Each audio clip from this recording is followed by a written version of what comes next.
सभी को नमस्कार। शिक्षा विभाग ने करीब करीब वो जो पॉलिसी है जिसमें हम लोगों ने काफ़ी उदारता से इस बात का निर्णय लिया है कि जो भी महिलाएं हैं, दिव्यांग हैं या पति पत्नी हैं या कोई विशेष परिस्थिति है में उनको असहज महसूस कर रहे हैं तो वो अपना पोर्टल पर अपना पिटिशन्स अपलोड कर दें और हम लोग को भी अगर नहीं पोर्टल पर दिक्कत होती है तो फिजिकल पिटिशन भी विभाग में दे दें। और करीब करीब तैयारी हो गई है और हमें लगता है कि एक सप्ताह के अंदर या 10 दिन हो सकता लगे, उसमें हम लोग अप्रूवल करके फिर उसको प्रोसेस करने में जो वक्त लगे, 1 सप्ताह 2 सप्ताह जो लगे, हमें उम्मीद है इस महीने के अंत तक, इस महीने नहीं सितंबर माह के अंत तक हम लोग सारे निर्णय ले लेंगे। सर, शिक्षा विभाग ने आदेश जारी किया है कि जितने भी शिक्षक हैं वो ऑनलाइन अटेंडेंस लगाएंगे। इसका तो कई शिक्षक संघ और शिक्षक विरोध भी कर रहे हैं कि वहाँ पर नेटवर्क प्रॉब्लम होता है। करीब करीब ये कभी कहीं परेशानी आ रही है, तो ऐसा नहीं है कि किसी का हम लोग कटौती करते हैं। उसमें जो हम लोगों का पोर्टल है तो उसमें कभी कभी ऑफलाइन या और अन्य कारणों से परेशानियां होती हैं, लेकिन देखिए अब धीरे धीरे सभी को ये बात को समझना चाहिए कि टेक्नोलॉजी का हम लोग जितना अच्छा इस्तेमाल कर सकें ताकि पारदर्शिता आ सके और एक डिसिप्लिन के तहत पढ़ाई हो सके। तो इस वजह से हम लोग कर रहे हैं कि टेक्नोलॉजी में, लेकिन जब हम एक नए टेक्नोलॉजी की ओर बढ़ते हैं या नए सिस्टम को लाते हैं तो शुरू में कठिनाइयाँ होती हैं। जैसे जो हम लोग आधार सीडिंग कर रहे हैं तो पर्पस ये है कि हम लोग कहीं डुप्लीकेशन नहीं हो। प्राइवेट स्कूल में बच्चे हैं, सरकारी स्कूल में बच्चे हैं, तो उसका डुप्लीकेशन नहीं हो, इसलिए हम आधार सीडिंग कर रहे हैं और सभी डाटा हम लोग का करेक्ट हो जाए। तो काफ़ी हद तक हम लोग उसमें सक्सीड कर गए हैं, लेकिन अभी भी 20% करीब काम बाकी है।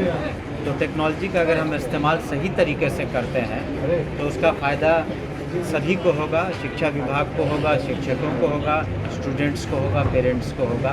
इस वजह से हम लोग प्रयासरत। सर, पटना के नासरीगंज घाट पर एक शिक्षक की नाव से गिरने से मौत हो गई थी, जिसके बाद कई शिक्षक अपनी सुरक्षा की मांग भी कर रहे हैं कि कई इलाकों में बाढ़ की स्थिति है, हमारे लिए सरकार को सुरक्षा मुहैया करानी चाहिए। देखिए, हम लोगों ने सभी जिलाधिकारी को निर्देशित किया है कि वो सक्षम भी हैं और अपने जहाँ जो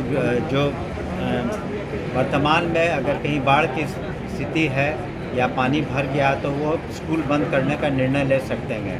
आपने खुद भी देखा हो कि पटना ज़िले में पटना के डिस्ट्रिक्ट मजिस्ट्रेट ने कुछ इलाके में स्कूल बंद कर दिए हैं। तो वो सभी जिला जो अधिकारी हैं वो स्टेट ये डिस्ट्रिक्ट डिज़ास्टर मैनेजमेंट कमेटी होती है, उसके वो अध्यक्ष होते हैं। तो वो सक्षम है, एक्ट के तहत भी इस तरह का निर्णय ले सकते हैं। और हम लोगों ने सभी डीएम्स को भी ये निर्देशित किया है कि आवश्यकता अनुसार अपने डिस्ट्रिक्ट में जहां आवश्यकता पड़ेगी उस स्कूल को बंद कर देंगे।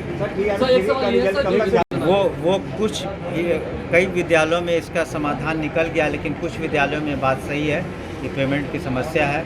आज भी कुछ लोग आए थे हमारे पास, तो उसका हम लोग समाधान 1 सप्ताह के अंदर कर देंगे।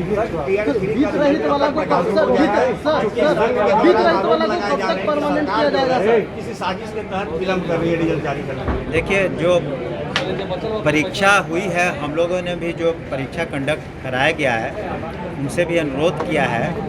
डिपार्टमेंट परीक्षा नहीं कमीशन कराता, तो उसमें जो परीक्षा की गई, हमें उम्मीद है कि हमें आश्वासन दिया गया है कि बहुत जल्दी रिज़ल्ट आ जाएगा।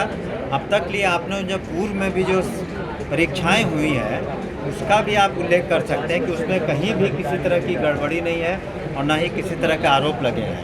तो ये तो आरोप लगाना कि वहाँ गड़बड़ी हो रही है, मेरे ख्याल से बेबुनियाद बातें हैं। और हम लोगों ने भी अनुरोध किया है कि जल्द से जल्द उसको प्रकाशन कर दें ताकि वो लोग आ सकें। वित्त रहित वाला को कब तक परमानेंट किया जाएगा या वित्त रहित कॉलेज ऐसे ही रहेगा? बहुत सारे लोग को जिन्हें वित्त रहित है और जो क्वालिफाई करते हैं सहायता के लिए, सरकारी सहायता के लिए, उसको जो मेरिट में आए हैं जांच के बाद सही उसको हम लोग अनुदान देंगे।